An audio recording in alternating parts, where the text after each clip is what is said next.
안일함이 부른 국가의 종말. 이렇게 해봤습니다. 어우, 최루탄. 저게 시간이 지났는데도 계속 고통스럽대요. 폐병 환자 마냥 계속 기침 나오고 낫지 않는 그런 상처를 만드는 것 같습니다. 자유민주주의 뺏기지 않으려고 얼굴 가리고 목숨 걸고 거리로 이제 청년들이 나왔었는데 이렇게 해가지고 지킨 것도 아니에요. 자유도 뺏기고 수많은 젊은이들이 피를 흘리고 그랬는데 이런 방심과 안일함이 나라를 망친다. 그런 얘기를 좀 하고 싶었습니다. 약간 지금 우리 청년들하고 오버랩 되는 느낌이 들어서 마음이 좋지는 않네요. 홍콩 청년들이 촛불을 붙여놓고 행사를 준비하는 건지 이렇게 있습니다.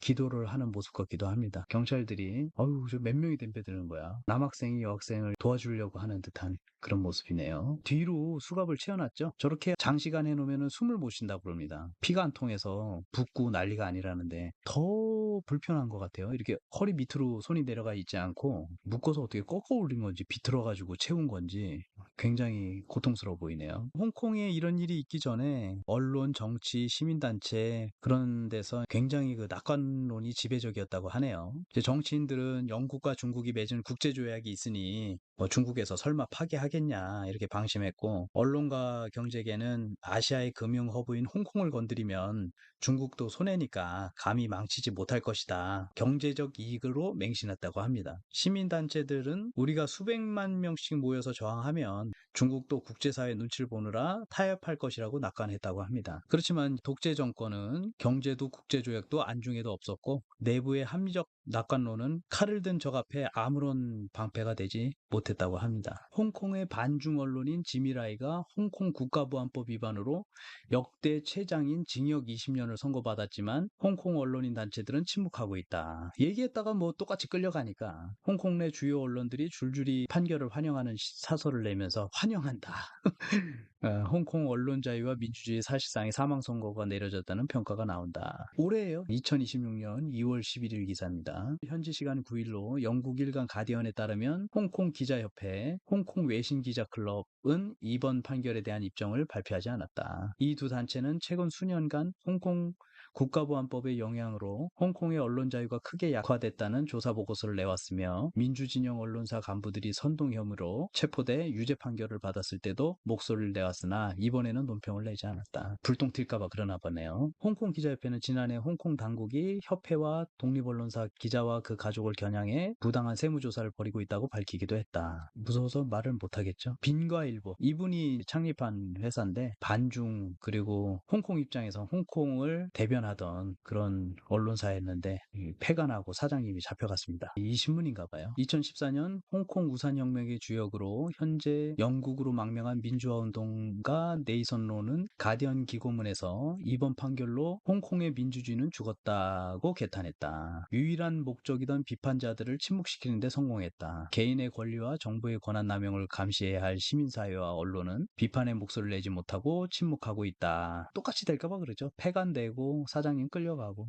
홍콩의 자수성가 억만장자래요. 홍콩의 자수성가한 억만장자 사업가이자 홍콩 민주화 운동의 상징적인 인물입니다. 의류 브랜드 지오다노와 반중 성향의 언론사 빈과일보, 애플데일리, 거기는 빈과일보라고 하나 봐요. 빈과일보를 창업한 인물로 널리 알려져 있습니다. 1947년 중국 광저우에서 태어나 12세 때 홍콩으로 밀항해 공장 잡부로 일을 시작했습니다. 노력 끝에 1981년 의류 브랜드 지오다노를 설립해 거대한 부를 쌓았습니다. 1989년 중국의 천안문 민주화 시위 아시죠? 유혈 진압에 큰 충격을 받고 공산당 정부를 비판하기 시작했습니다. 이로 인해 중국 정부의 압박을 받자 지오다노 지분을 매각하고 언론 사업을 전환했습니다. 그래서 그때 지오다노를 처분하고 빈과일보를 했다고 합니다. 1995년 홍콩의 자유와 민주주의를 대변하는 빈과일보를 창간했습니다. 이 매체는 1997년 홍콩 반환 이후에도 중국 정부에 대한 날카로운 비판과 홍콩 시위 지지를 이어가며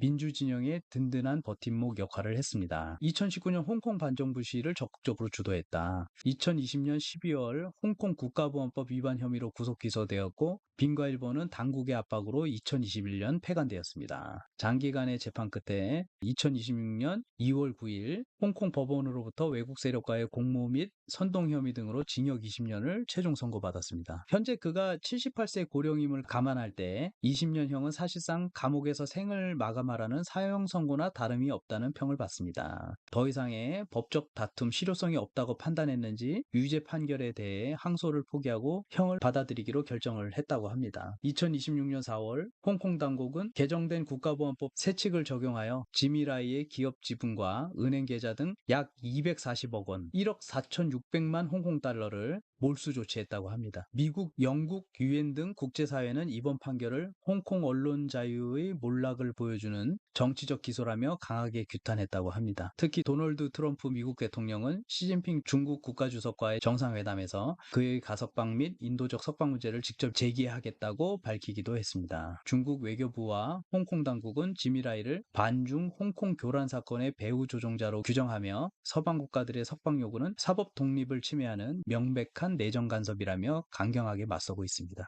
끝난 거죠. 뭐. 이분도 그렇게 되고 다른 청년들은 쫓겨다니면서 아직도 자유민주주의를 찾는 운동을 했다고 하는데 아이고 총을 겨눈 사진도 있네. 지금 경찰이 권총을 꺼내가지고 복면을 쓴 시민을 향해 겨누고 있습니다. 지금 경찰들이 총을 겨누고 있는데 저게 장난감 총 같잖아요. 맞으면 큰일 납니다. 임진왜란 직전 일본을 살피고 온 통신사들은 붕당의 이익에 눈이 멀어 전쟁은 일어나지 않는다는 안일한 보고로 국론을 분열시켰습니다. 그 낙관론의 대가는 전국토가 짓밟히고 백성들이 도륙당하는 참화였습니다. 6.25 전쟁도 마찬가지였습니다. 북한의 수상한 침략 징후들이 계속해서 포착되었음에도 군 지휘부는 설마 진짜로 치겠냐며 방심했습니다. 심지어 전쟁 발발 바로 전날 밤 전방 장병들에게 대대적인 휴가와 외박을 허용했던 안보 불감증은 불과 사흘 만에 수도 서울을 빼앗기고 잘 보고 수백만 명이 희생되는 있습니다. 민족의 비극으로 감사합니다. 돌아왔습니다. 지속적 위기의식을 가져야 더 조심하게 되겠죠. 이란에서 시민들이 못 살겠다고 들고 일어났잖아요. 총을 막 쏘고 그래서 4만 명 넘게 죽었잖아요. 그때 통신 다 차단했습니다. 그럴 때마다 스타링크로 외부에 있는 다른 나라에서 알 수가 있었죠. 진짜 철저한 반공주의자세요. 방장님 자세가 너무 반듯합니다. 반공 마인드.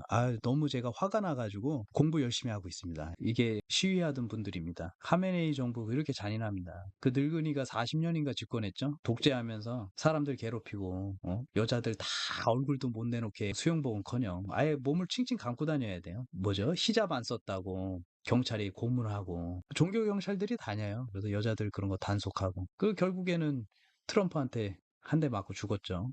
하메네이 사진에다가 불을 붙여가지고 담뱃불을 붙이는 이게 종교 경찰들이 잡아가면 엄청난 고문을 할 겁니다.